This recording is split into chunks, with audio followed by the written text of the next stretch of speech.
l'Empire romain a dominé l'Europe et la Méditerranée pendant les 5 premiers siècles de notre ère. Il a grandi, s'est divisé et s'est recomposé à travers le temps. Mais pourquoi un édifice de cette envergure s'est-il finalement effondré? Des adversaires toujours plus impitoyables? Des empereurs incapables d'assumer leurs charges? Ou pourrait-il s'agir de toute autre chose?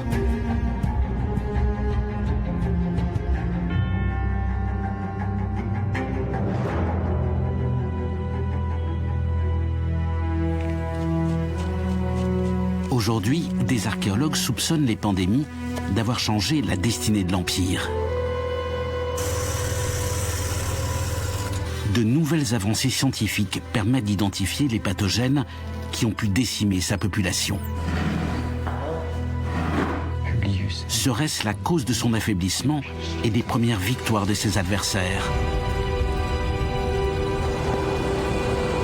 Partout en Europe et jusqu'en Russie, d'autres scientifiques lisent dans les cernes du bois les changements du climat des derniers siècles de l'Empire. Une soudaine baisse des températures aurait-elle mis en danger son économie et la santé de ses habitants? Aurait-elle provoqué les grandes migrations qui ont bouleversé l'histoire de Rome? Serait-elle à l'origine des affrontements qui ont précédé sa chute? Pour quelles raisons les derniers empereurs ont-ils échoué à reconquérir les territoires perdus? Et si finalement une immense catastrophe naturelle était la véritable explication de la disparition de l'Empire?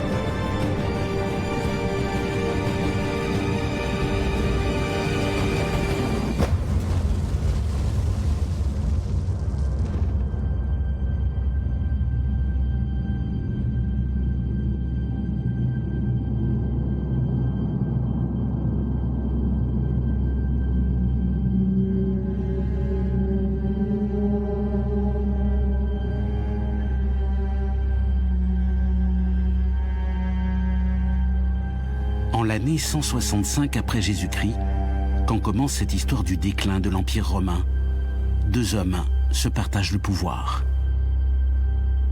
Le premier, Marc Aurèle, est resté à Rome, tandis que son co-empereur, Lucius Verus, est parti combattre en Orient. Le territoire de l'Empire est alors à son maximum. Il s'étend de l'Espagne à la Grèce et aux Balkans, et comprend toute la rive sud de la Méditerranée, du Maghreb à l'Anatolie. Rome est alors en guerre contre son voisin, l'Empire parthe, un adversaire qui ne lui résiste pas longtemps. Pourtant, c'est à cet instant que commence le très long processus qui conduira 4 siècles plus tard à son effondrement. Donc on est en 165, après 4 ans de guerre entre Romains et Parthes, dans ce Proche-Orient disputé. Les Romains ont remporté des victoires qui leur donnent accès à la Mésopotamie et peuvent donc descendre en plusieurs colonnes, les fleuves, l'Euphrate, puis le Tigre, jusqu'au cœur de la Babylonie où sont les grandes capitales de l'Empire parthe. La plus grande d'entre elles, c'est Séleucie du Tigre, une très grande ville avec des centaines de milliers d'habitants, quelque chose comme Rome ou Alexandrie du point de vue des Parthes. Une population cosmopolite, mais une histoire majoritairement grecque. C'est une cité grecque.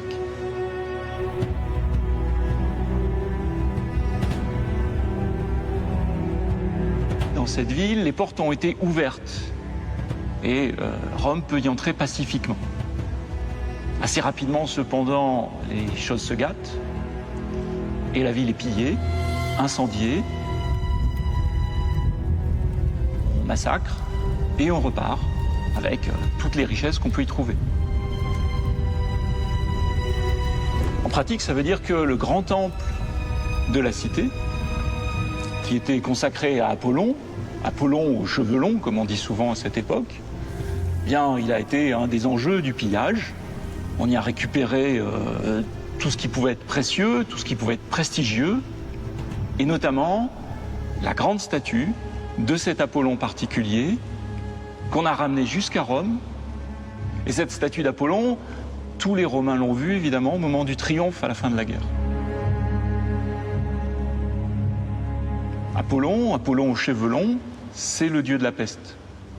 C'est le dieu qui peut guérir, le dieu médecin, mais c'est aussi le dieu archer qui envoie la mort, qui envoie l'épidémie. Et c'est sans doute par cette statue que les Romains ont fait le lien entre ce sac, ce pillage, et, en quelque sorte, la rétribution divine qui les a frappés ensuite, l'épidémie qui touche Rome, à peu près au moment où ce triomphe a eu lieu.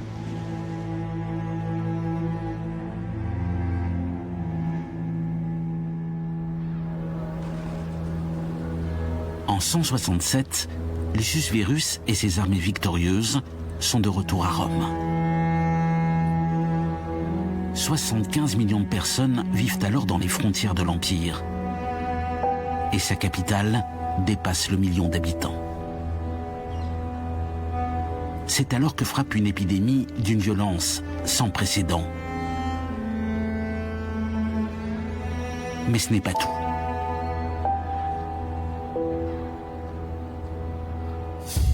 Au même moment commence un conflit dans lequel Rome va se retrouver en sérieuse difficulté. Les guerres de Marc Aurèle, dont cette colonne conserve la mémoire.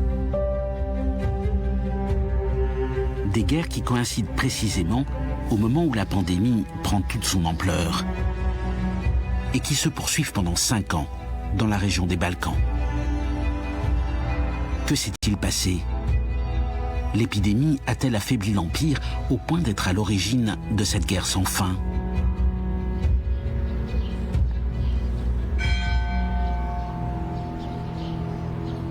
L'enquête commence dans l'une des catacombes de la ville, où une équipe d'archéologues français a fait une découverte étonnante.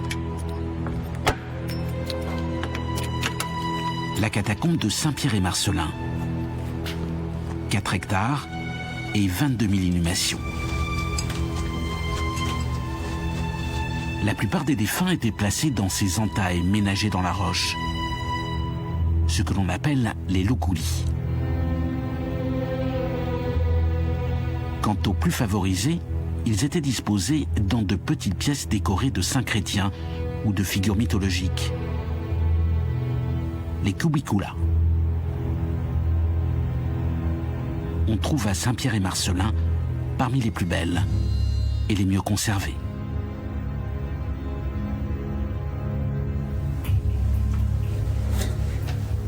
Mais ce qui a retenu l'attention des archéologues se trouve au cœur de la nécropole. Une dizaine de petites pièces découvertes par accident lorsqu'une fuite d'eau en surface provoqua un effondrement. Ce que les scientifiques y ont trouvé ne correspond en rien aux autres inhumations de la catacombe. Une accumulation de squelettes. Ils en ont déjà compté plusieurs centaines.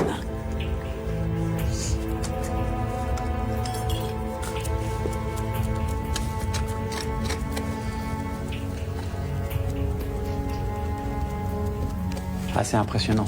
Quand on imagine tous les dépôts qui se sont enchevêtrés les uns dans les autres, les superpositions, on a dû fouiller à peu près 20 cm, on a sorti 200 corps, donc on estime qu'il reste 70 cm à peu près à fouiller. Donc a priori il reste encore au moins 700. C'est un minimum, on pense, de 700 corps.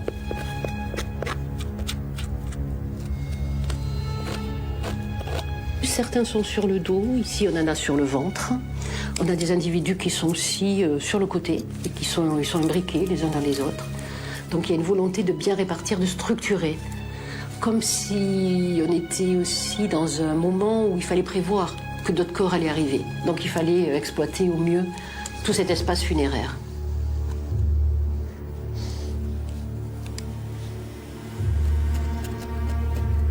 On a des datations radiocarbone sur les ossements, sur du tissu et sur des pépins de raisin qui ont été trouvés dans l'abdomen de certains individus. Toutes nous permettent de proposer une période plutôt entre la fin du 1er et le tout début du 3e siècle. On est donc dans une phase chronologique antérieure à la création de la catacombe telle qu'on le connaissait avec le réseau funéraire chrétien.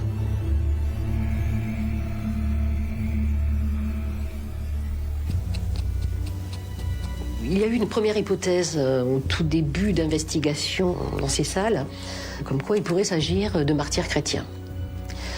Et bien évidemment, nous nous sommes attachés à essayer de repérer des lésions osseuses de type traumatisme, c'est-à-dire des traces de coups qui évoqueraient des violences interhumaines.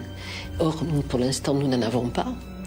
Et l'hypothèse d'une épidémie, là, elle est justifiée parce que, justement, dans le cas des grandes épidémies infectieuses, la mortalité est très forte et ces épidémies n'ont pas le temps de laisser se développer des lésions osseuses sur les ossements. Donc on peut dire, finalement, que c'est parce qu'il n'y a rien qu'on peut évoquer l'hypothèse d'une épidémie.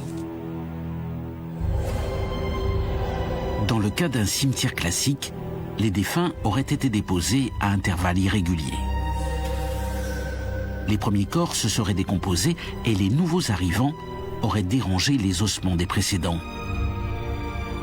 Les archéologues auraient donc retrouvé certains squelettes éparpillés. Au contraire, si ces corps étaient bien morts d'une épidémie, ils auraient été déposés à intervalles très rapprochés. Ils se seraient donc décomposés ensemble et aucun désordre dans les ossements ne pourrait aujourd'hui être constaté. Pour s'en assurer, les scientifiques ont pris les mesures de chacun des ossements et tout a ensuite été numérisé.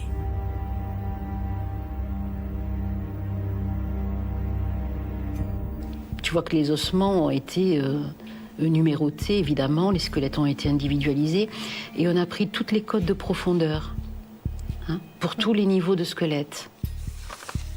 Là, on a un autre niveau où apparaît encore une fois cette juxtaposition de corps avec des individus tête bêche.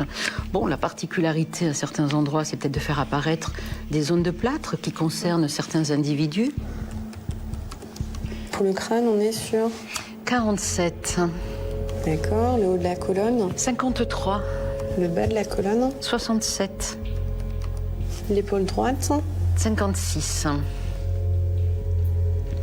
La base de tout travail, là, c'est les relevés, les cotations qui permettent d'extraire en fait les coordonnées X, Y, Z de chaque ossement, de chaque individu. Et après, à partir vraiment de cette base fondamentale X, Y, Z, les repositionner dans l'espace, os par os, individu par individu et volume par volume. Géraldine Sachot a ainsi restitué les corps tels qu'ils furent inhumés il y a près de 2000 ans. Et elle a montré que ces personnes étaient mortes de manière suffisamment proche pour qu'elles se soient décomposées sans qu'aucun ossement n'ait été dérangé. Mais elle a aussi établi que leur volume aurait excédé les limites du plafond si elles avaient été déposées au même moment dans la tombe. Les corps y auraient été placés en plusieurs étapes, le temps que les premiers laissent de l'espace libre avant que d'autres ne soient ajoutés.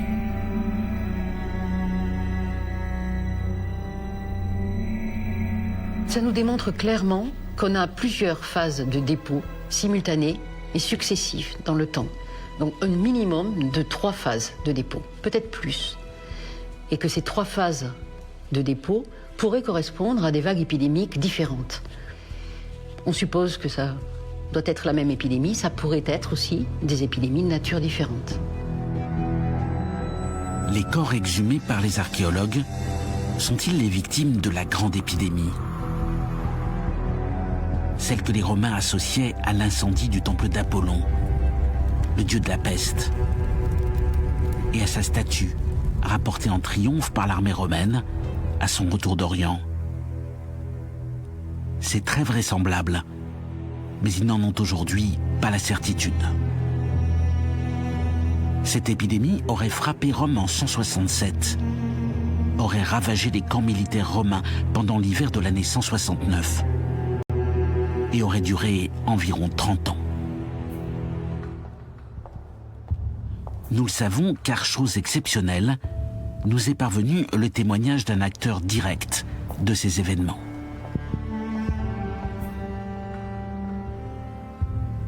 Il s'appelle Galien, c'est le plus grand médecin de l'Antiquité romaine. Et Véronique Boudon-Milot est la meilleure spécialiste de ses écrits compilés à la fin de sa vie, dans les années 190 après Jésus-Christ.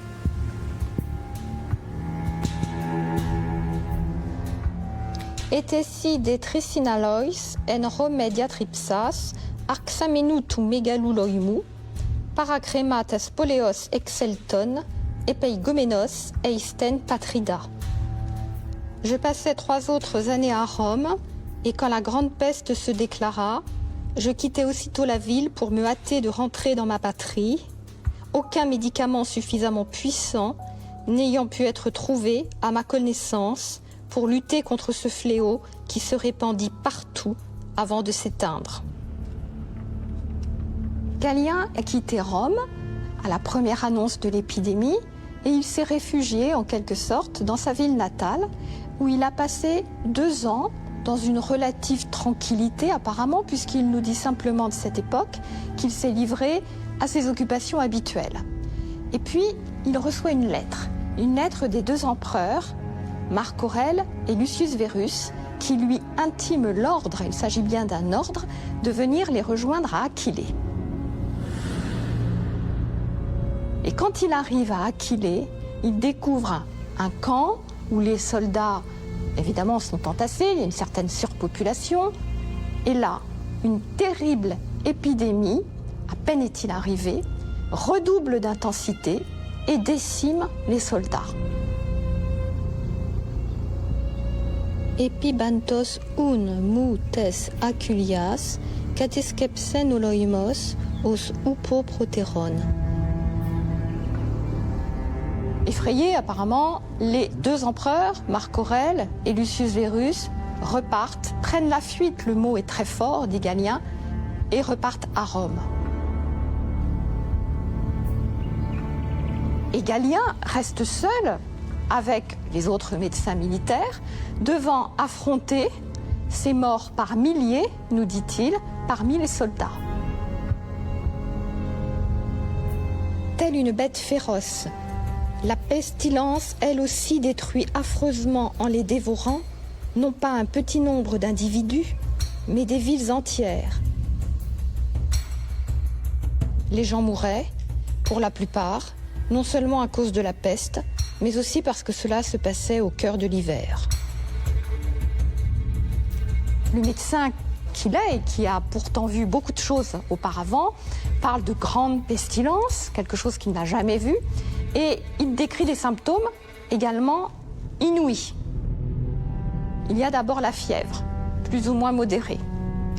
Puis les malades se mettent à vomir ou avoir des diarrhées, et à chaque fois ils expulsent des matières noires, malodorantes, très impressionnantes.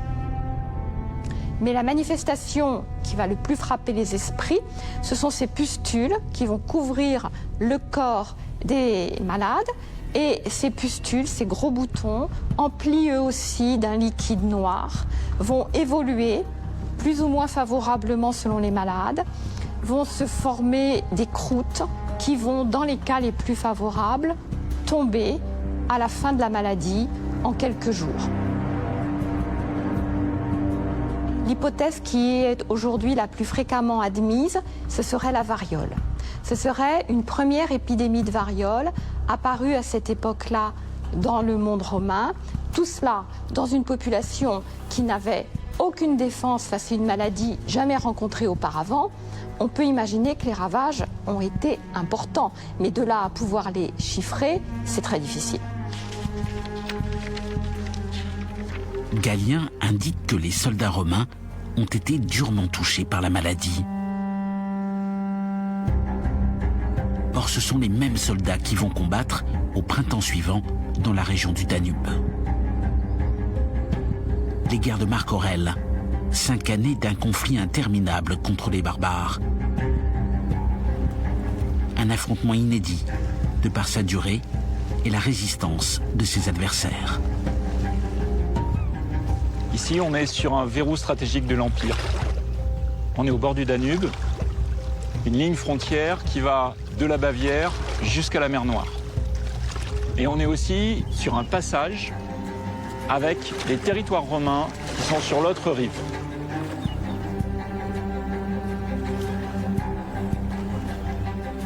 En face de nous, c'est la province de Dacie.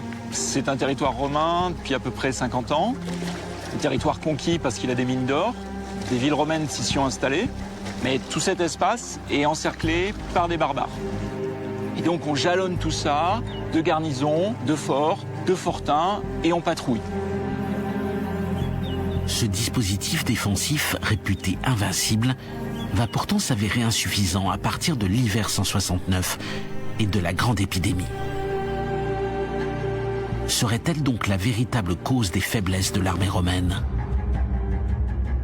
Dans la petite ville de Požarevac, en République de Serbie, à quelques kilomètres du Danube, se trouve la réponse à cette question.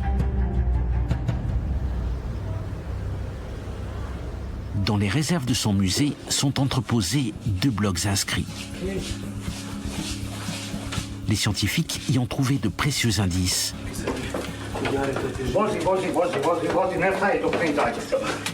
Ils permettent de mesurer les conséquences de l'épidémie sur les effectifs de l'armée romaine. Ce matin, on a sorti ces 2 blocs de pierre assez lourds des réserves du musée de Požarevac. Elles viennent du même lieu, le camp légionnaire de Viminacium, qui est à quelques kilomètres d'ici au bord du Danube. Elles ont été trouvées dans des circonstances assez proches, mais à des moments différents. La première vient d'une découverte de la fin du 19e siècle par les premiers archéologues. Elle est restée donc depuis plus de 100 ans dans les réserves du musée. Et heureusement, en 1991, un siècle après la première découverte quasiment, à peu près au même endroit, dans les mêmes circonstances, on trouve le second bloc. Peut-être Publius Aelius Candidus.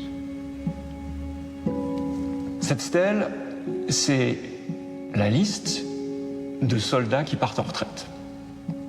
En 195, ils ont accompli leurs 25 ans de service professionnel, ils sont libérés. Ils touchent une prime importante pour s'installer à leur compte s'ils veulent, acheter une ferme. Et ils célèbrent cette libération, et cette promotion sociale aussi, par un beau monument où figurent tous leurs noms. Publius Catenius Julianus.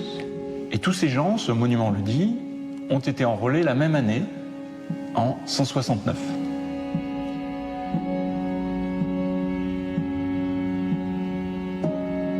C'est l'année de l'épidémie.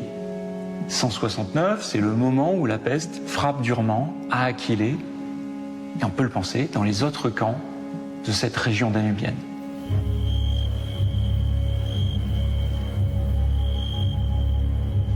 Première chose qui frappe, c'est le nombre des soldats.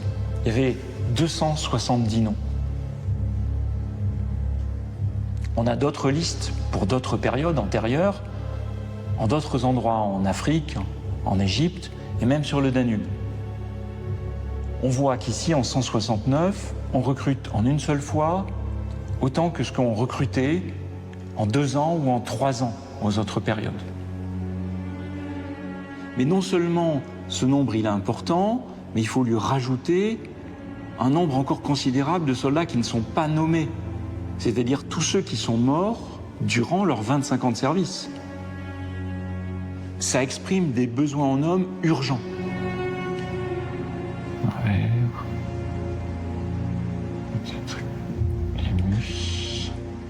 La deuxième chose qui frappe, c'est le nom des soldats. C'est des noms de gens qui n'étaient pas citoyens et qui le sont devenus juste avant d'être enrôlés. Titus Flavius, Marcus Aurelius, Titus Aurelius, Titus Aurelius encore. Le nom Aurelius qui revient souvent plus de 60 fois, c'est celui de Marc Aurèle, c'est celui de l'empereur qui règne, qui leur donne la citoyenneté au moment où ils deviennent soldats pour en faire de vrais légionnaires. On peut penser même que des noms comme Valérius, terriblement banals, correspondent aussi à ces noms d'enrôlement que le centurion doit marquer pour remplacer un nom barbare. Ces noms indigènes, qui doivent sonner bizarrement à l'oreille du Romain, on les retrouve dans les surnoms des soldats. Muco, pour un Thrace. Dacius, pour un Illyrien. Des noms même dont l'origine nous échappe un peu, tellement ils sont rares, comme Curia, ici et ici. Ce sont le véritable nom de ces gens avant la transformation en citoyens. Ce sont des gens issus des peuples vaincus de l'Empire, et en temps normal, ces gens-là n'auraient pas dû être légionnaires. C'est le signe qu'il fallait compléter les pertes dans la troupe. C'est le signe qu'on ne fait pas la fine bouche pour trouver de nouveaux soldats. Des soldats de toutes origines, recrutés dans l'urgence, au risque d'affaiblir la cohésion de l'armée romaine. Ce sont eux qui, pour la première fois, vont laisser des guerriers barbares traverser la frontière et atteindre la Grèce, le cœur du territoire de l'Empire romain. Au mois d'août de l'année 170, ils vont piller un sanctuaire parmi les plus sacrés. Le temple d'Éleusis, un lieu de pèlerinage célèbre dans tout le monde romain. Partout dans l'Empire, le retentissement de l'événement va être considérable. Par cette porte, chaque année, des centaines d'initiés vont venir en procession. Ces initiés, ce sont des jeunes, des vieux, des hommes, des femmes, des libres, des esclaves. L'initiation est ouverte à tout le monde, à deux conditions, parler grec et ne pas avoir de sang sur les mains. Ces deux conditions de pureté étant remplies, n'importe qui est apte à recevoir les bienfaits des déesses.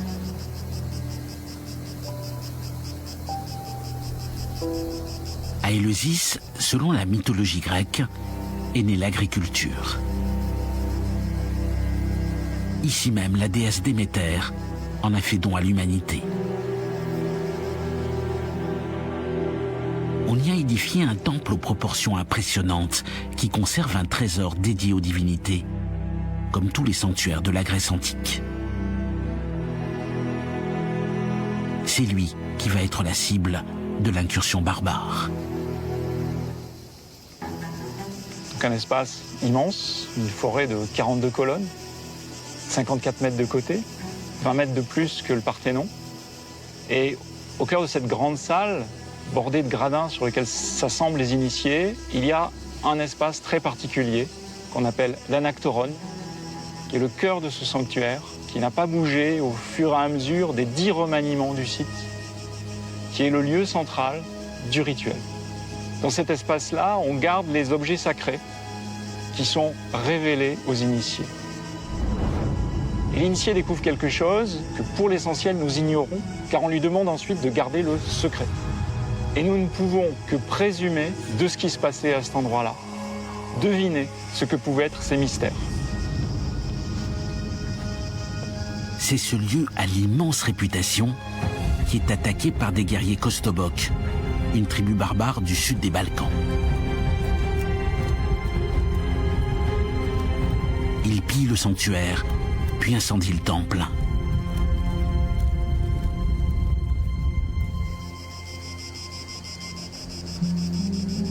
À Éleusis, aujourd'hui, existe un témoignage direct de ces événements. L'hommage rendu à un homme, un certain Iulius, qui s'est illustré dans la tragédie. Kai Sophiae, Kleinon, Kai Semnon, Phantora, Necton. Ce texte, il raconte comment un personnage très très important ici, parce que le grand prêtre a, au moment décisif, sauvé l'essentiel, sauvé les meubles, en emportant les objets sacrés, lors du pillage, en les enlevant au pillage, en les soustrayant à la rapacité des costobocs. Et ce haut fait de la part de ce notable local, qui est le responsable principal du sanctuaire, qui est celui qui initie, qui montre les objets, permet ensuite à la cérémonie de recommencer. Sage fameux, illuminant les nuits sacrées, voyez-le, fuyant jadis l'œuvre des Sarmates impies, il a sauvé pour sa patrie les rites et sa vie.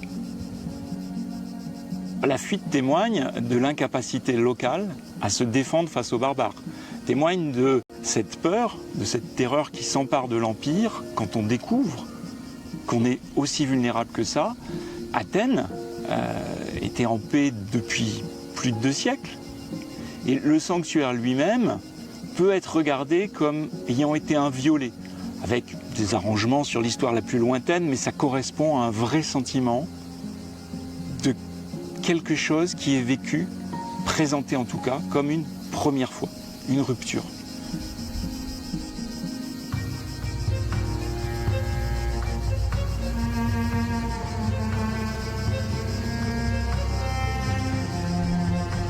C'est l'empereur Marc Aurèle. Ses armées ont laissé passer les costobocs, qui portent la responsabilité de la catastrophe, du pillage, de la destruction.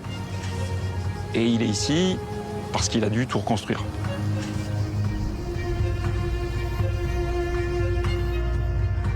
Entre 171 et 176, ce sont 5 ans de guerre acharnés dans la région du Danube pour ramener la paix et éloigner ces barbares.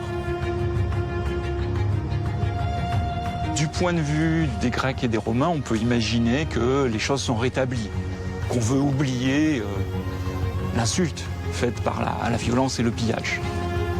Du point de vue des barbares, la leçon doit être différente. C'est que désormais, on sait qu'on peut passer. Désormais, on peut penser que les chefs de guerre, au-delà des frontières de l'Empire, vont guetter les fragilités pour espérer saisir à nouveau cette capacité à venir faire du butin et à repartir chercher de gloire dans leur peuple.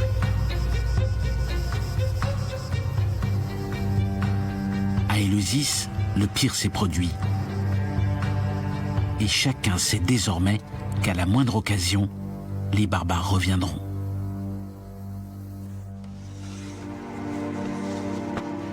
La monnaie romaine est l'expression de cette crise de confiance.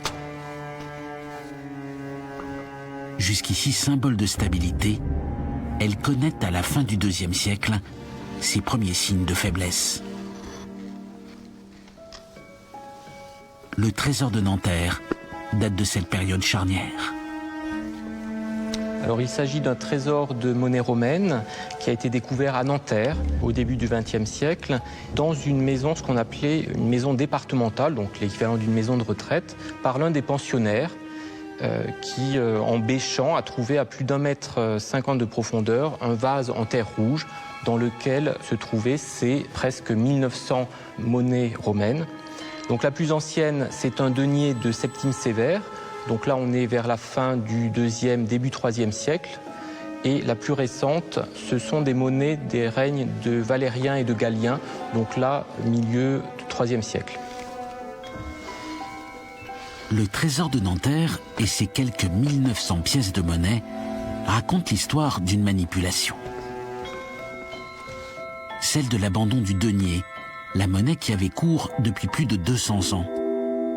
Décidée par l'empereur Caracalla en 215 après Jésus-Christ.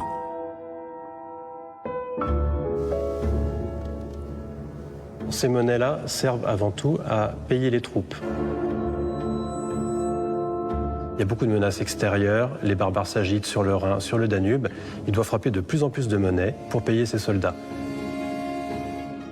Au début, il commence par diminuer la quantité d'argent dans le denier. Et au bout d'un moment, ça ne suffit plus. Et il doit prendre une mesure assez drastique et créer une nouvelle monnaie. Caracalla décrète que la valeur de l'antoninien, la nouvelle monnaie, sera 2 fois plus élevée que celle du denier, la monnaie utilisée jusqu'à présent. Mais le problème, c'est qu'il n'y met pas 2 fois plus d'argent. Avec le temps et les difficultés, il y aura d'ailleurs de moins en moins d'argent et de plus en plus de bronze, un alliage de cuivre et d'étain dans l'antoninien. Pour qu'à la fin, l'argent ait quasiment disparu. C'est ainsi que le trésor de l'Empire va financer ses dépenses toujours croissantes, consécutives de la pandémie et des incursions barbares. Si bien que 40 ans plus tard, les monnaies romaines ne seront plus que l'ombre d'elles-mêmes.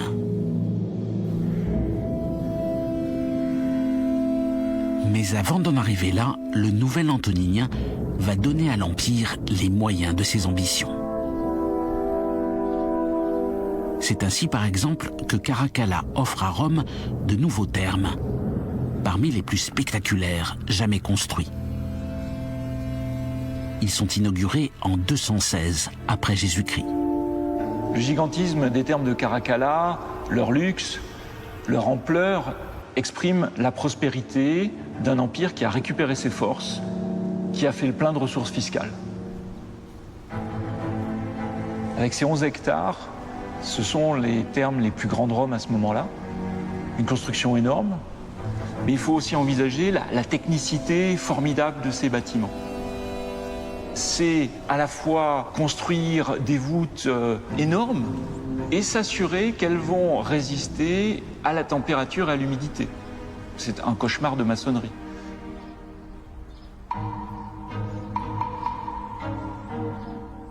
L'empereur offre en quelque sorte un environnement complètement contrôlé parce que la température de l'eau, de l'air y est maîtrisée. Et on y vient donc en foule pour s'y retrouver, prendre soin de sa santé et avoir une hygiène de vie qui, pour les Romains, est salutaire. Mais cette hygiène, de notre point de vue à nous, elle est illusoire, car elle ignore les micro-organismes.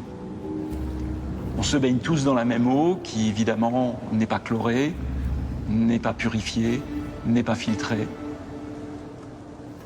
Tout le monde partage les microbes, les parasites intestinaux.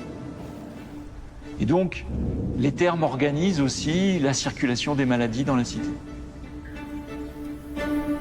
Les thermes participent de l'art de vivre des habitants de l'Empire. Ils sont partout, dans toutes les provinces et dans toutes les villes. Mais chacun d'entre eux est un vecteur puissant de diffusion des épidémies. Le règne de Caracalla n'est qu'une brève accalmie. À partir de 251, une deuxième pandémie, sans doute une fièvre hémorragique, partie d'Égypte, frappe tout l'Empire romain. Comme à l'époque de Marc Aurèle, on retrouve la concomitance entre la pestilence et les problèmes militaires sur les frontières de l'Empire. Mais en quelque sorte, à partir de 250, on est à un niveau bien plus grave pour l'Empire. Il s'agit véritablement de passage en force, avec des pillages plus nombreux, plus durables, et un enjeu militaire bien plus grave. Les incursions barbares entraînent de la part des provinces de l'Empire un besoin en sécurité. Celui qui procure cette sécurité, c'est l'empereur et son armée. Et comme les fronts sont multiples et simultanés, quand l'empereur n'est pas chez soi, on décide de s'en choisir un.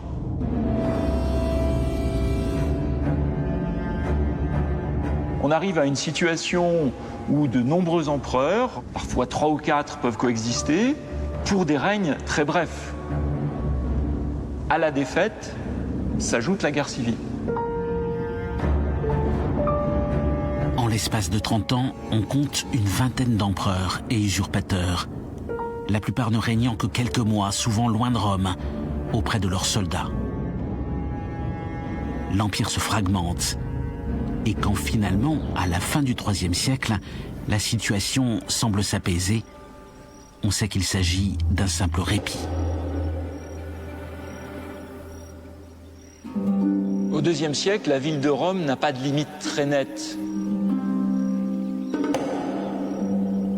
C'est Aurélien, dans les années 270, qui décide de redonner à Rome une muraille et fait fortifier cette ville.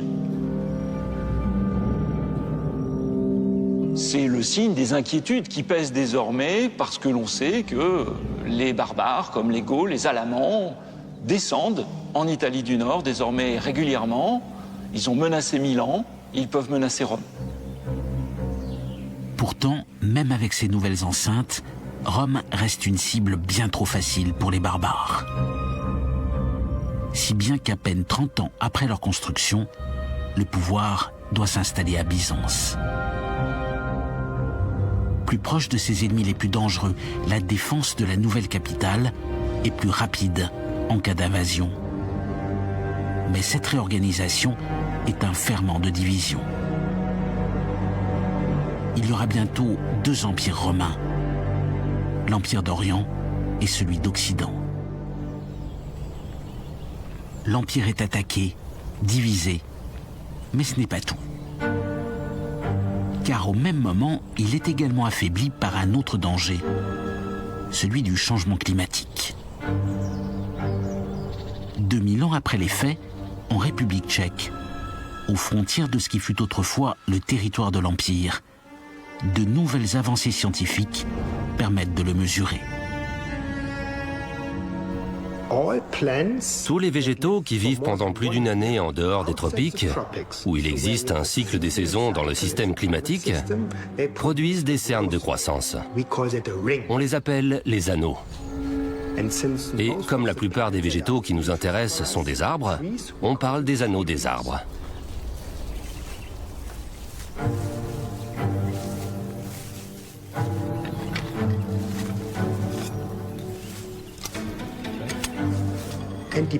Et en fonction des conditions de croissance, si elles sont favorables ou moins favorables, l'anneau sera plus large ou plus étroit.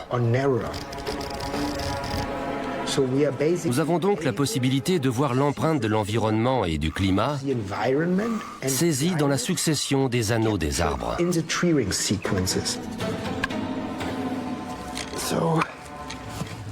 Je m'attends à quelque chose comme 80 à 100 anneaux sur ce chêne. Donc, on devrait pouvoir remonter l'essentiel du XXe siècle. Most of the 20th century.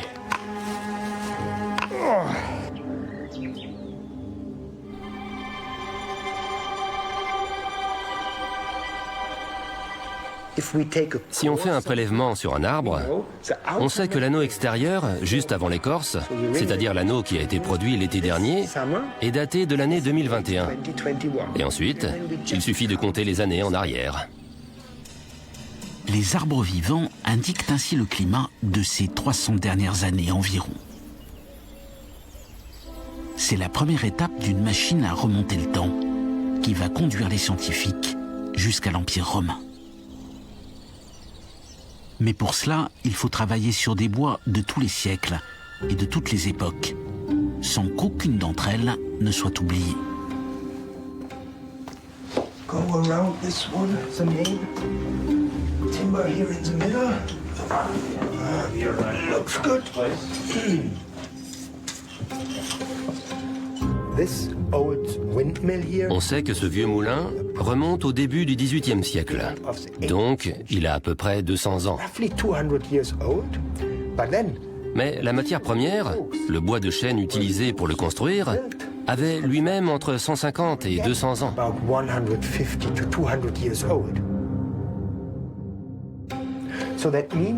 Cela signifie qu'avec les cernes de ce bois de chêne, nous remontons entre 300 et 400 ans en arrière.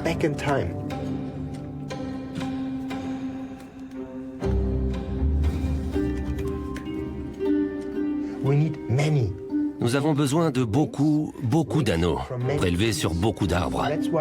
C'est pour ça que nous ne faisons pas seulement 1 ou 2 carottages sur cette construction, mais que nous allons en prélever 20 ou 30 de poutres différentes.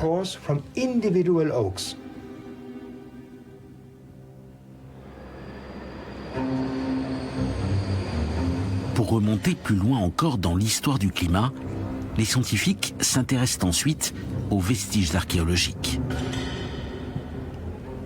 Dans le centre de la ville de Brno, des travaux viennent de mettre au jour un puits de l'époque médiévale. Il date du XIIe siècle. Une nouvelle étape pour atteindre l'époque de l'Empire romain. Mais pour y parvenir, il faut trouver et collecter une ressource rare. Un bois en partie fossilisé, conservé profondément dans le sol depuis des millénaires et extrait de temps à autre par l'activité humaine.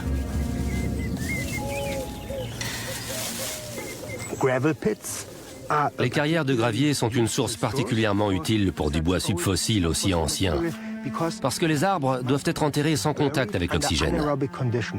Ils se trouvent enfouis dans le gravier sous la nappe phréatique.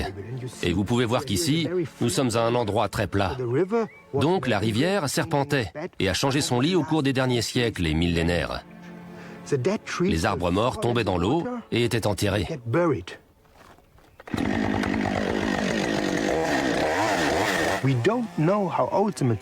On ne sait pas encore son âge. Il pourrait avoir entre 1000 et 8000 ans. Les possibilités sont donc immenses. Et c'est très important, parce que ce matériau nous permet de remonter très loin dans le temps. Les dendrochronologues collectent ainsi des centaines d'échantillons de chênes de toutes époques, sans savoir au départ à quelle période ils appartiennent exactement. À l'université Mendel, à Brno, chacun de ces échantillons est ensuite soigneusement poncé et chacune des cernes du bois est précisément mesurée.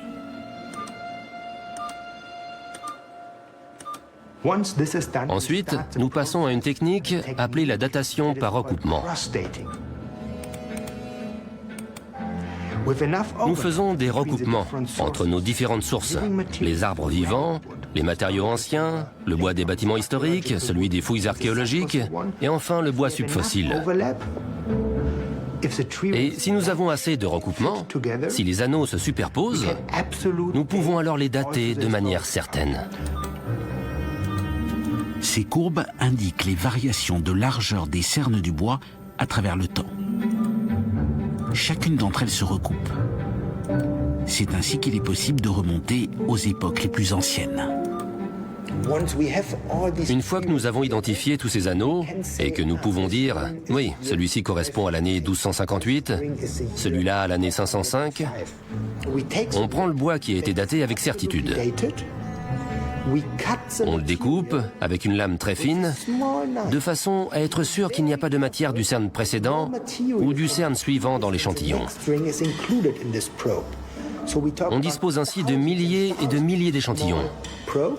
Et ensuite, le processus commence. On extrait la cellulose. On produit un mélange très homogène et on le place dans une capsule en argent ou en étain. À la fin, on obtient 2 échantillons par anneau. Un pour le carbone, l'autre pour l'oxygène. Carbone et oxygène indiquent les niveaux de température et de pluviométrie. C'est ainsi que les scientifiques parviennent à déterminer avec précision l'évolution du climat sous l'Empire romain. Donc, si nous partons de l'époque romaine, mettons de 100 avant Jésus-Christ jusqu'à 150-180 après Jésus-Christ, on peut voir que c'était une période généralement sèche. Sèche, ce qui veut dire pour nous également chaude. On pourrait dire une période favorable. Et une période dont le climat était moins fluctuant. Et c'est une chose importante. Sans parler de chaude ou froide, c'était une période plus stable. Et ensuite, on entre dans une période aux alentours de l'an 200 où les fluctuations apparaissent. En l'occurrence, le climat devient plus humide. Plus humide et potentiellement plus frais. Et ces fluctuations sont toujours défavorables. Parce que les sociétés ne sont pas capables de s'adapter si elles sont trop rapides. Et elles sont imprévisibles. Les siècles de douceur et d'opulence, ce que l'on appelle aujourd'hui l'optimum climatique romain, appartiennent désormais au passé.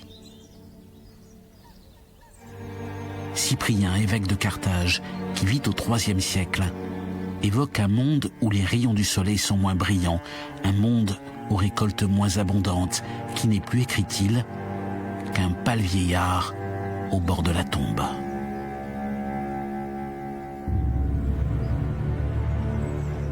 Mais il y a plus grave encore. Car à la même époque, au cœur de l'Eurasie, un adversaire redoutable, les Huns, s'apprête à prendre la direction de l'Empire romain.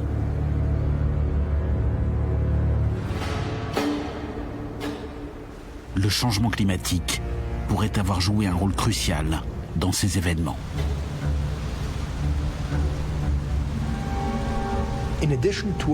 En plus de nos recherches en Europe centrale, nous dépensons beaucoup d'énergie à travailler avec nos collègues russes, au sud de la Sibérie.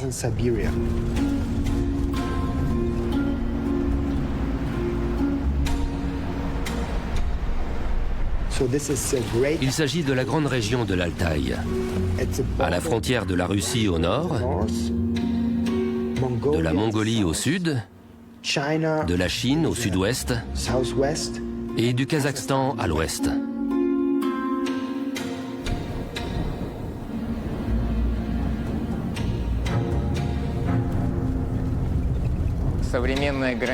La lisière actuelle de la forêt de l'Altaï se trouve à environ 2400 mètres. Et nous montons à cette altitude et même plus haut.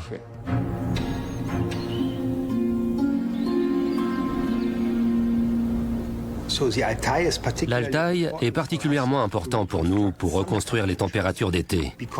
Parce que nous y trouvons de très vieux arbres et du bois mort très ancien au niveau de la limite supérieure de la forestation.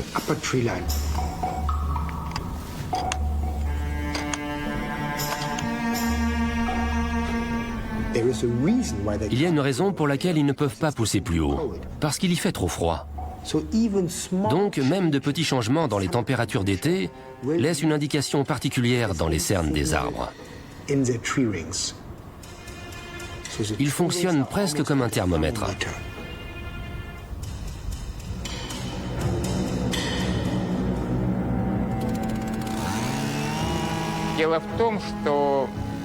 Le fait est qu'en haute montagne, les conditions naturelles sont caractérisées par de très basses températures. Et ces basses températures empêchent le bois de se décomposer.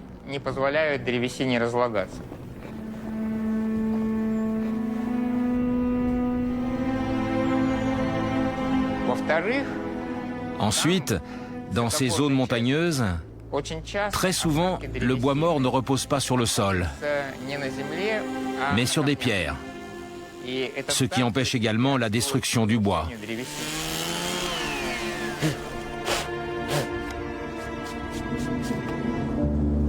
Une fois la collecte du bois terminée, les scientifiques russes prennent le chemin de l'université de Novosibirsk, en Sibérie. C'est ici qu'il sera daté et mesuré. Les données seront ensuite transmises à l'université de Cambridge, en Angleterre. La particularité de ce bois, la particularité des arbres qui poussent en haute altitude, c'est qu'ils forment des anneaux très étroits.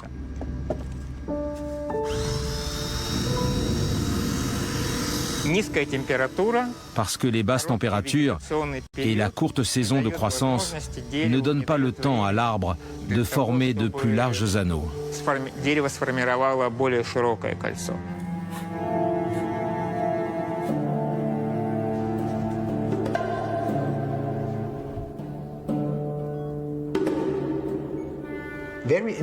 Et ce qui est intéressant, c'est que la reconstruction des températures d'été dans l'Altaï, c'est-à-dire de l'Eurasie intérieure, à environ 5000 km à l'est des Alpes, est très similaire.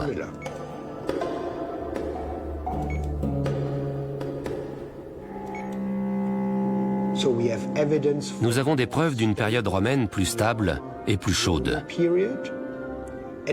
Et puis, aux alentours du IIe siècle après Jésus-Christ, les températures deviennent plus instables.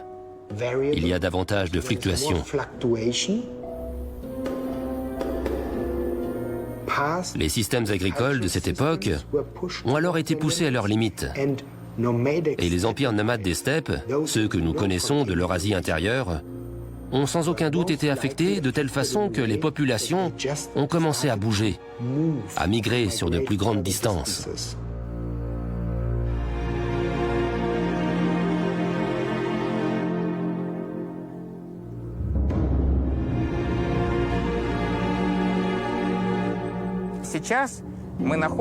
À présent, nous nous trouvons sur un site archéologique que l'on appelle le cimetière de Kuraïka. Il correspond parfaitement à l'ère historique de l'époque des Huns.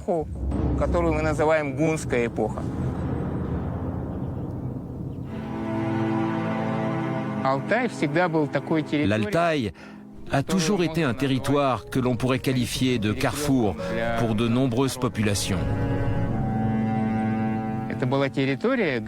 C'est un territoire où l'on trouve des traces de nomades de toutes les époques. Des nomades qui se sont succédés ici sur plusieurs millénaires.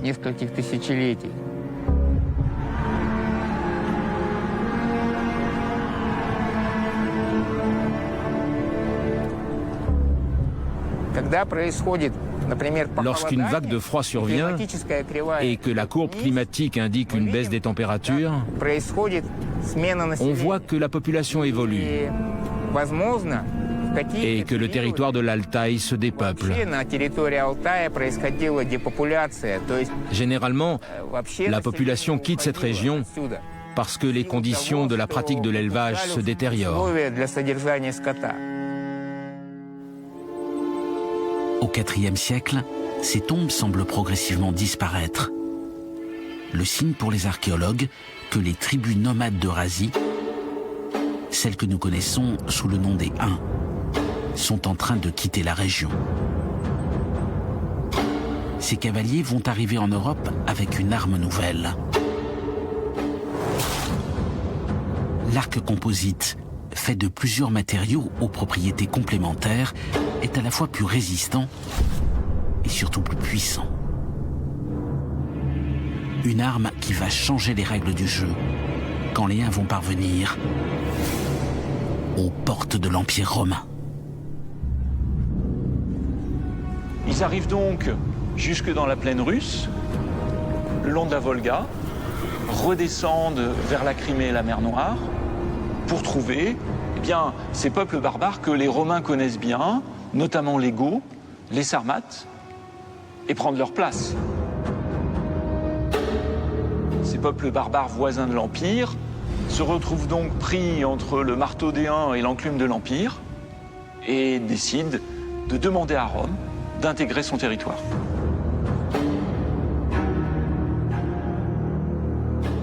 Les Goths sont très mal accueillis et, ayant passé le Danube, ils se retrouvent en quelque sorte exposés à la cupidité des officiels romains dans la province et décident donc de se révolter. À Andrinople, en l'an 378, deux immenses armées vont s'affronter. Celle de Valence, l'empereur romain d'Orient, et celle de Fritigerne, le chef des Goths. Des renforts venus d'Occident doivent rejoindre l'armée de Valence, mais celui-ci décide d'attaquer avant leur arrivée. L'erreur lui sera fatale. Les Goths sont supérieurs en nombre et les Romains se trouvent pris en étau, débordés par la cavalerie ennemie et réduits à se battre au corps à corps. Andrinople est la plus grande défaite de toute l'histoire de l'Empire. Des dizaines de milliers de soldats sont tués et l'empereur Valence lui-même trouve la mort dans la bataille. L'armée romaine est décapitée. La fin de l'Empire d'Occident, la partie la plus fragile, n'est plus qu'une question de temps. D'autres peuples, sur toutes ces frontières, prennent l'exemple des Goths, envahissent une région et s'y installent, progressant ainsi jusqu'au cœur de l'Empire. Le sac de Rome en 410 est l'un des épisodes de cette terrible descente aux enfers.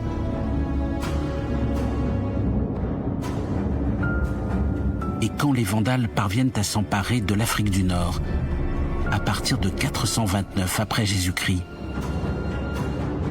l'Empire d'Occident disparaît corps et biens.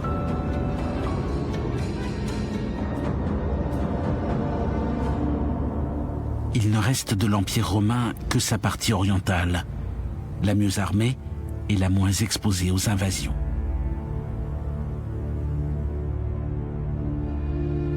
Il en sera ainsi jusqu'au début du VIe siècle, quand il va tenter de prendre sa revanche et de récupérer les territoires perdus. Mais cette fois, c'est une catastrophe climatique qui va briser son élan. Imaginons que nous soyons en l'an 535. Les provinces orientales de l'Empire vont bien. Elles ont un tout nouvel empereur né dans les provinces d'Occident, dont la langue maternelle est le latin, et qui rêve de reconstituer l'Empire romain.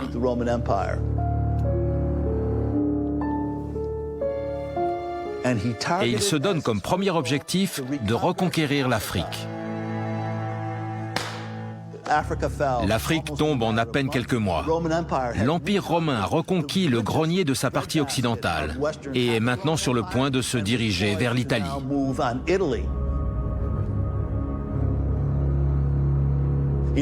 En 536, ils vont de la Sicile vers le cœur de l'Italie et commencent leur marche sur Rome. Et ils progressent avec succès au printemps 536 jusqu'à ce qu'arrive quelque chose d'entièrement inattendu. Le soleil s'arrête de briller pour une période de 12 à 18 mois. Les contemporains disent qu'à midi, la puissance du soleil était à peu près celle de la lune. Que s'est-il passé en ce printemps 536 ?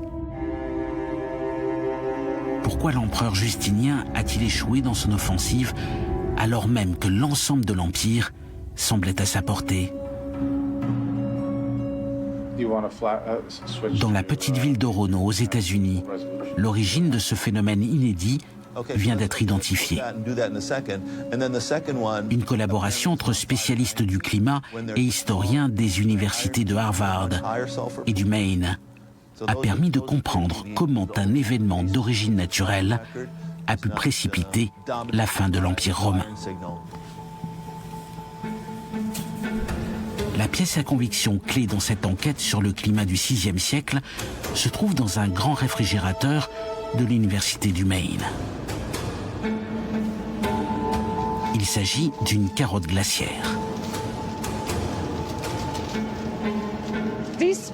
Ce segment se trouvait à environ 60 mètres de profondeur.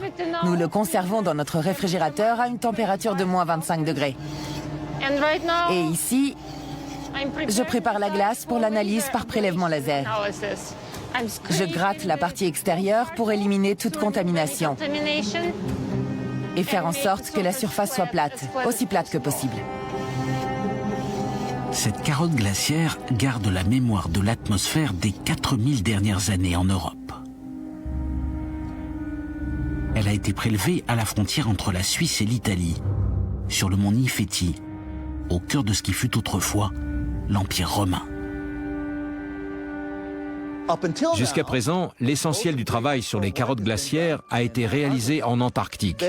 Là-bas, la technologie est parfaitement adaptée à des carottes glaciaires qui, comme au Groenland, font 3 km de long. En Europe, la situation est complètement différente. La carotte glaciaire de la surface au rocher fait 72 mètres. Et jusqu'ici, nous ne disposions d'aucune technologie qui permette de collecter des informations dans de la glace si fortement compressée. L'Institut du changement climatique, sous la direction du professeur Majewski, a mis au point un nouvel instrument qui permet non pas de faire 100 mesures par mètre, mais plus de 40 000.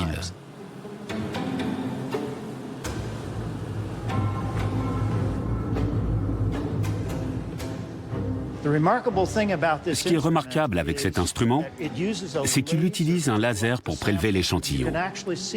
Et vous pouvez le voir sur cet écran. C'est presque comme un ver qui se déplace. Ce qu'il fait en réalité est un peu comme un tout petit marteau-piqueur qui découpe des copeaux de glace. Une fois que ces petits morceaux de glace se détachent, ils sont mêlés à un gaz. Et ce gaz les conduit dans cet instrument qui est capable de mesurer de très petites concentrations de matière, comme du cuivre, du plomb, du sodium, qui nous donnent des informations différentes sur le climat, sur l'activité humaine et sur toutes sortes de choses.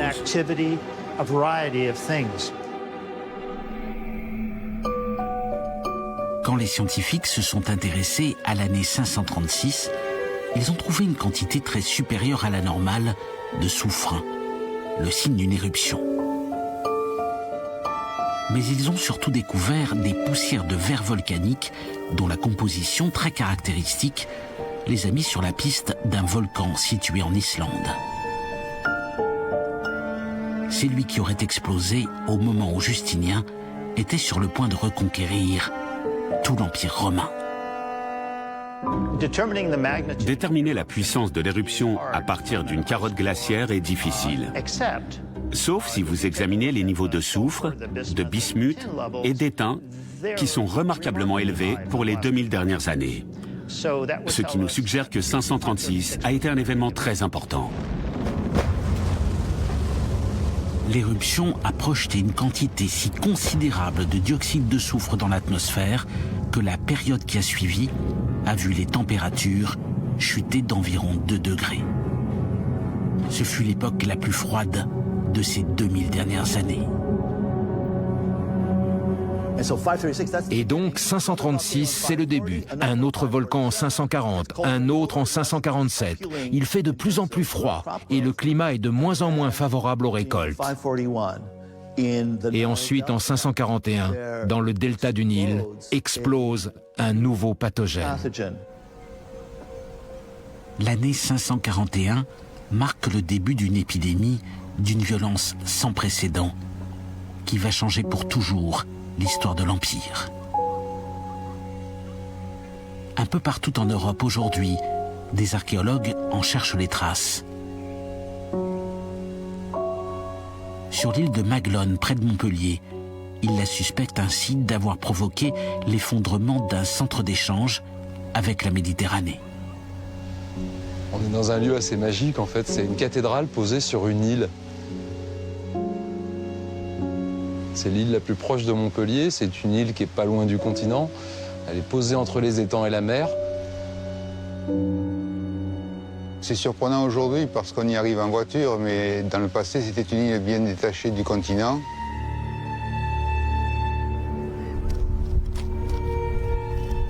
On a retrouvé des poids et mesures de type byzantin qui montrent qu'il y avait là des marchands d'épices, peut-être des commerçants qui échangeaient avec la Méditerranée.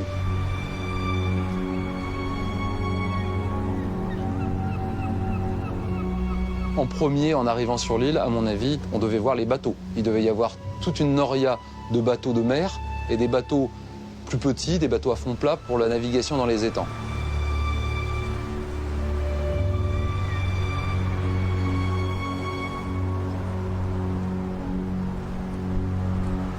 On pense qu'il y a des entrepôts, essentiellement des entrepôts. Il est bien probable qu'on ait échangé et des draps, et de la laine, et des fromages, et toutes sortes de marchandises qui ne laissent pas de traces pour les archéologues.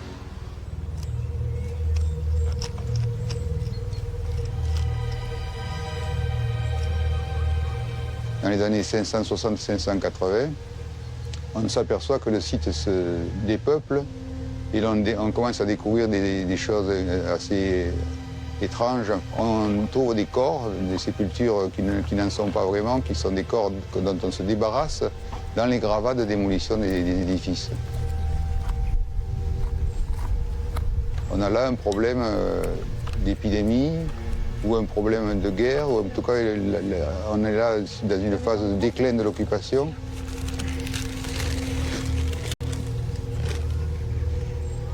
On essaye d'éclairer les aspects un peu sombres de cette période qui couvre les 5e et 7e siècles.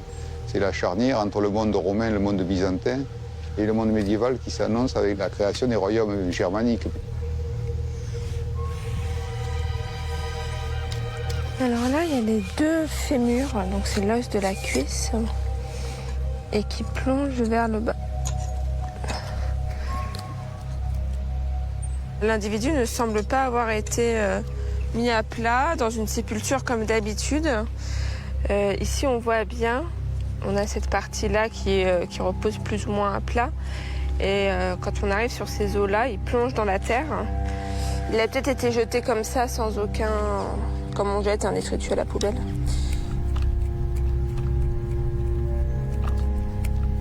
Quelquefois, ils sont jetés dans un dépotoir avec les poubelles. Quelquefois, ils ont été déposés avec soin, sans richesse apparente, sans coffre, sans construction, mais avec un certain soin.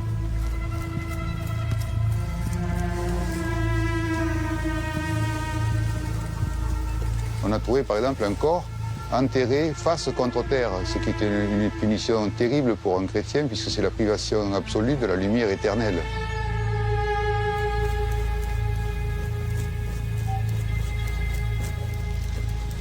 Et bien voilà une dent. Souvent les dents, c'est ce qui se conserve mieux. Sur les individus très très anciens, c'est souvent ce qui nous reste parce que ça se fossilise extrêmement bien. Après, ce qui est beau là, c'est qu'elles sont toutes en place.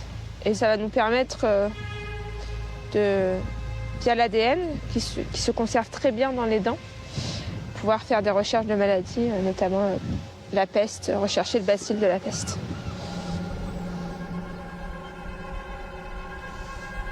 Pour quelle raison ce centre d'échange apparemment si prospère aurait-il été soudainement délaissé au cours du VIe siècle? Pourquoi des enterrements si nombreux, dans un apparent désordre, survenus précisément au moment où les bâtiments étaient détruits et le site abandonné? La réponse se trouve à l'Institut Max Planck, en Allemagne, où une équipe spécialisée dans les maladies anciennes parvient aujourd'hui à identifier des pathogènes de l'époque romaine. De toute l'Europe convergent ici des ossements, prélevés sur des fouilles archéologiques.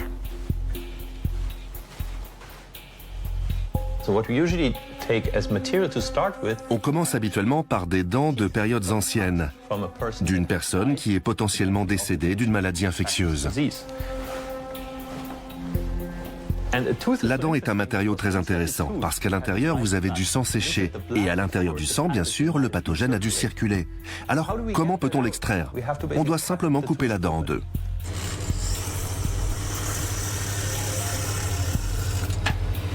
Donc, on fait une incision et ensuite, on force cette cavité et on prélève de la poudre d'ossement, des petits résidus d'os qui, sur leur partie extérieure, doivent avoir de l'ADN de l'agent pathogène.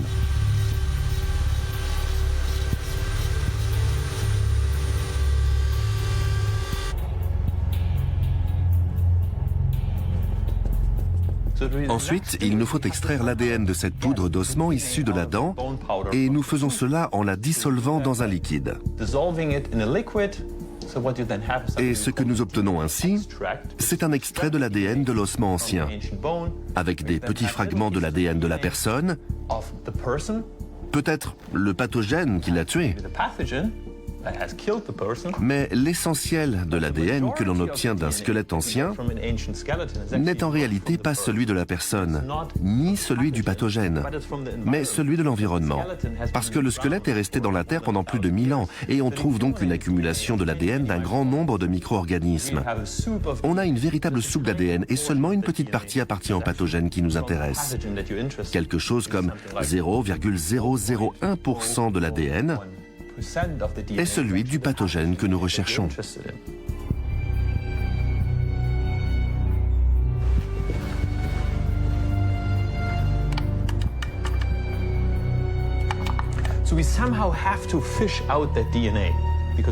Alors ce qu'on fait ensuite, c'est ce qu'on appelle la capture par hybridation. C'est comme une partie de pêche.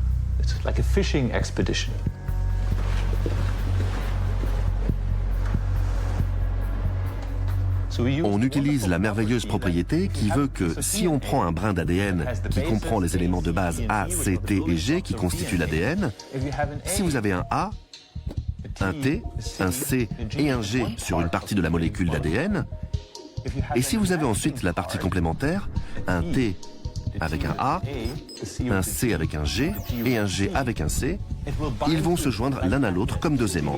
Ils vont vraiment s'attirer l'un l'autre. Ils vont matcher.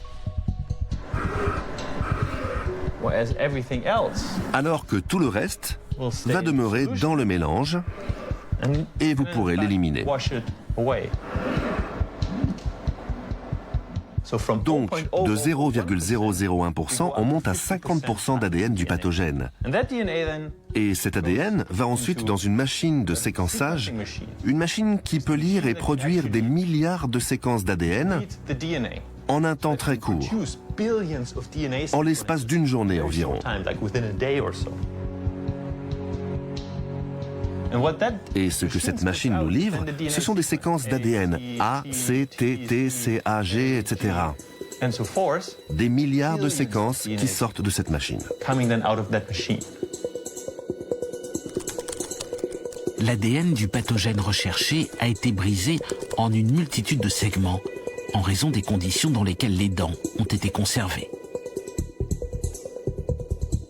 Pour recomposer cet immense puzzle, il faut comparer chacun de ces segments à l'ADN de plusieurs pathologies. C'est ainsi par exemple que la tuberculose ou encore le typhus ont été écartés et que la présence du bacille de la peste a pu être identifiée.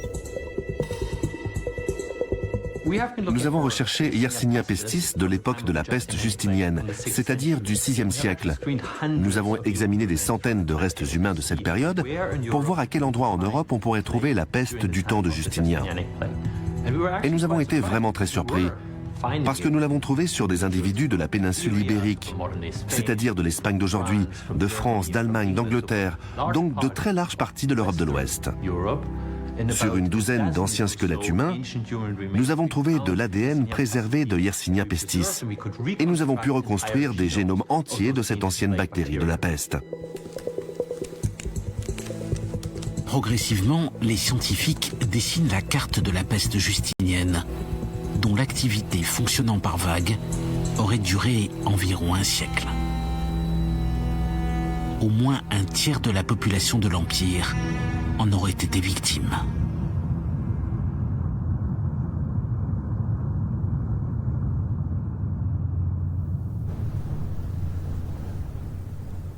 Une terrible épidémie qui s'ajoute à un spectaculaire refroidissement climatique.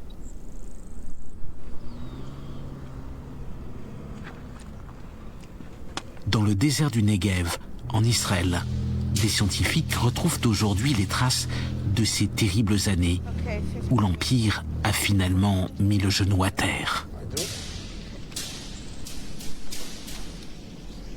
Comment la société romaine a-t-elle réagi à cette succession d'épreuves d'une ampleur et d'une nature sans précédent? Pour répondre à cette question, les archéologues emploient aujourd'hui les grands moyens.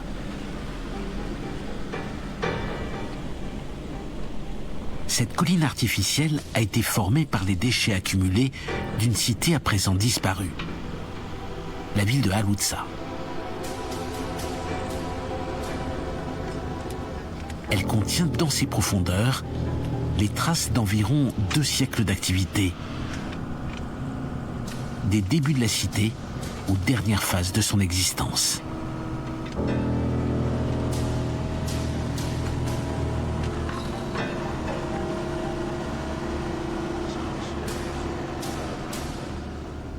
Halouza, mais aussi Chifta, à une trentaine de kilomètres, offrent ainsi une photographie des derniers instants de l'Empire romain.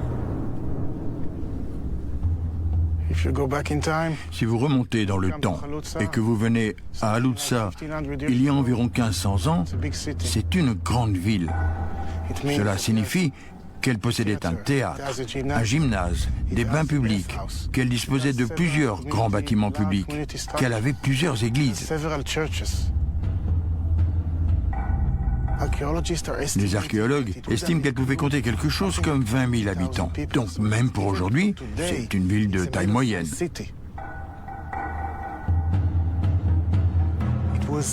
C'était une belle époque pour visiter la ville.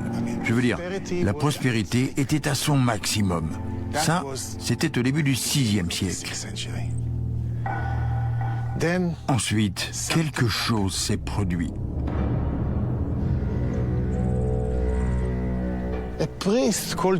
Un prêtre nommé Jérôme visite Haluza aux alentours de l'année 540.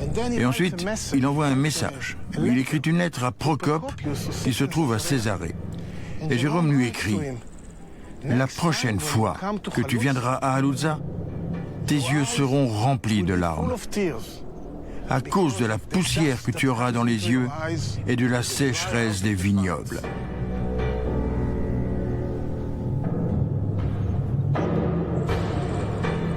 Les vestiges de la cité se trouvent aujourd'hui sous le sable du désert. Et ces collines artificielles sont les seules manifestations de sa grandeur passée. Dans ces tubes métalliques sont glissés des tuyaux de plastique qui contiennent les couches successives de sédiments.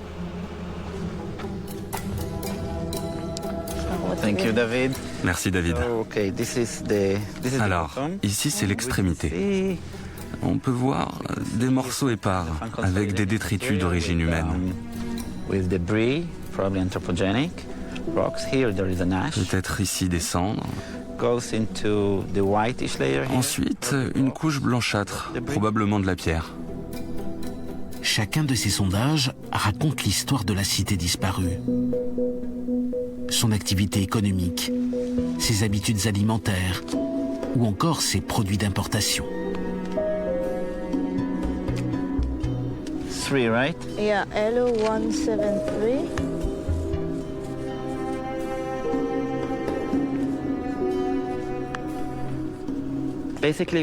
Le principe, c'est que nous nous enfonçons dans le temps. La profondeur ici, c'est une matérialisation du passé. Et les couches successives de sédiments que nous perçons, ce sont en fait les pages d'un livre d'histoire.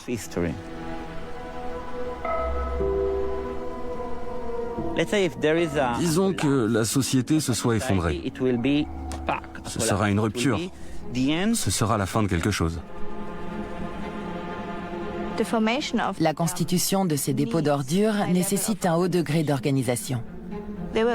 Ils suivaient probablement des règles. Et il y avait une personne qui dirigeait la collecte des ordures et leur transport en dehors de la ville. À un moment donné, au VIe siècle, ce système s'arrête. Et cela peut être une indication que l'administration ne fonctionnait plus correctement. Et on peut voir alors des ruines de maisons remplies d'ordures. Certaines rues ont été remplies d'ordures.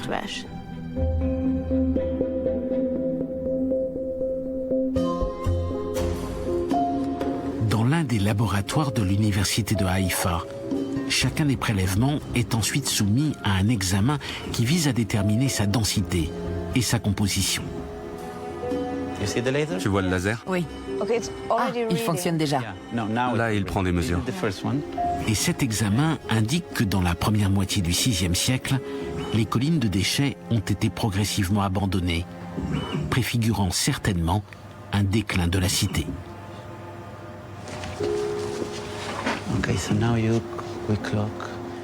Eh bien, je vois un changement net au début, avec ensuite une série de variations. Et finalement, un effacement, un lent déclin, et puis la fin. Les cités romaines du Negev se sont éteintes par étapes dans la première moitié du VIe siècle. C'est vrai de Haluza, mais également du village de Shifta. Un village qui produisait à cette époque un vin blanc réputé dans tout l'Empire romain. À Chifta, c'est un peu comme si le temps s'était arrêté. Si vous regardez autour de vous, vous pouvez voir que les maisons sont encore intactes. Tous les murs sont encore debout. Les pierres n'ont pas été emportées parce que nous sommes à l'écart des voies de circulation. Une fois Chifta abandonnée, elle a été oubliée. On connaît le niveau de vie des gens qui vivaient à Chifta par la dimension des maisons. Ils vivaient dans de grandes maisons, chacune d'entre elles comprenant plusieurs pièces. Aux côtés de plusieurs de ces maisons, il y avait aussi des étables, ce qui signifie qu'ils avaient des chevaux. Cela vous donne une indication simple et directe que ces gens étaient prospères et qu'ils avaient l'intention de rester ici pour toujours. Nous trouvons dans les déchetteries un grand nombre de céramiques en forme de jarres. Nous voyons plusieurs pressoirs, certains sont de très grande taille. Tout cela nous indique que la viticulture était une chose essentielle ici. Le niveau de vie que nous pouvons voir autour de nous est la parfaite expression de la prospérité issue de l'activité agricole.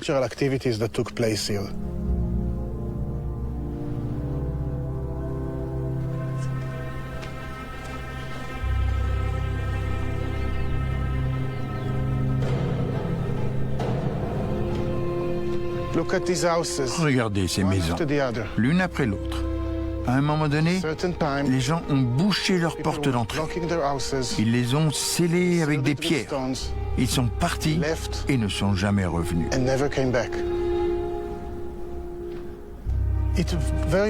Cela nous donne une bonne indication que l'ensemble du processus d'abandon a été très bien organisé. Un peu comme si les gens étaient arrivés à la décision qu'ils ne pouvaient pas rester ici plus longtemps, qu'ils devaient prendre leurs affaires et partir. Ce sont probablement les derniers instants du village de Chifta. Nous avons fouillé plusieurs de ces maisons, juste derrière ces portes, à la recherche de restes organiques pour dater les dernières phases de leur occupation. À partir des graines que nous avons trouvées et des analyses radiocarbone que nous avons obtenues, nous savons que chacune de ces maisons a été fermée au milieu du VIe siècle. Alors que l'épidémie de peste se répandait dans tout l'Empire, les difficultés pour exporter le vin de Chifta n'ont sans doute guère laissé le choix à ses habitants. L'énergie investie pour maintenir les pieds de vigne dans un climat si hostile n'avait plus de raison d'être. Ils ont renoncé, à l'image de ceux de tout l'Empire romain. Alors que l'Empire de Justinien était en pleine reconstruction, le froid et la peste ont stoppé la reconquête. Et ses armées ont fini par refluer définitivement. Et si l'Empire d'Orient a survécu encore plus de 1000 ans, il n'a plus été ensuite que l'ombre de lui-même.